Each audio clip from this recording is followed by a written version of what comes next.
भाई लोगों, बड़े दिनों से मन था एक विषय पे वीडियो बनाने का, बना नहीं पा रहा था क्योंकि ड्रिंक नहीं कर रखी थी। और ज्ञान की बातें सारी ड्रिंक के बाद ही आती हैं, ऐसा मेरी वाइफ ने अभी भी बताया मुझे।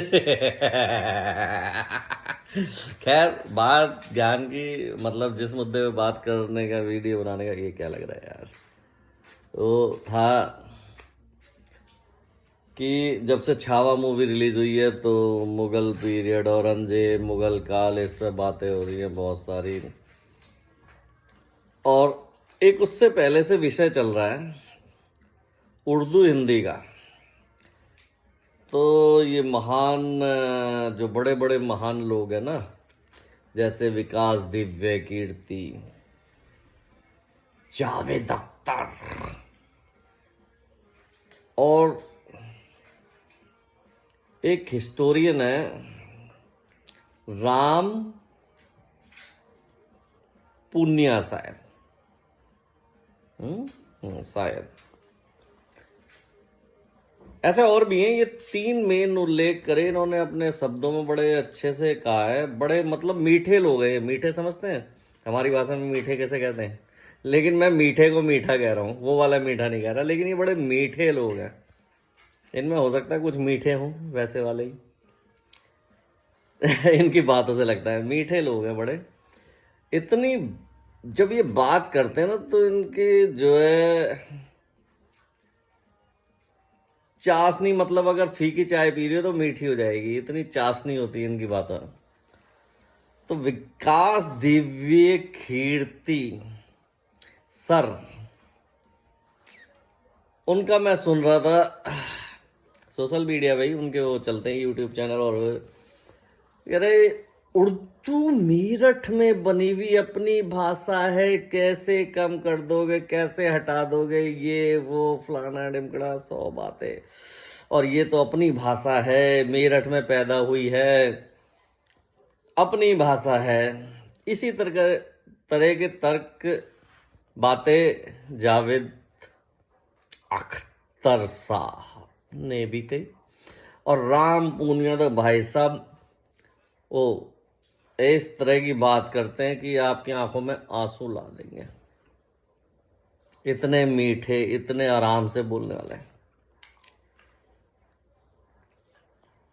लेकिन मैं ये कहता हूं कि जरूरी नहीं कि अगर आप अच्छे शब्दों में मीठे तरीके से बात कर रहे हो तो बात सही हो।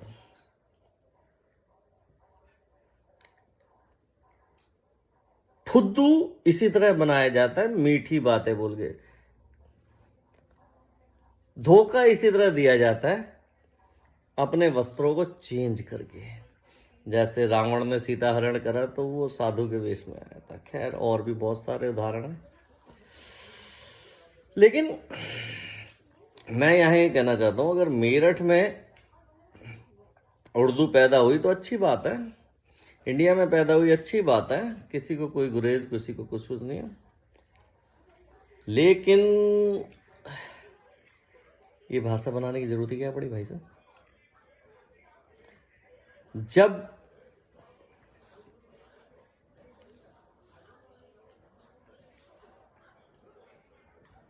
मुगल आए यहाँ, मुगल या विदेशी आक्रमणकर्ता कोई भी आए, तो उन्होंने अपनी भाषाएं यहाँ लाद दी इंडियंस पे।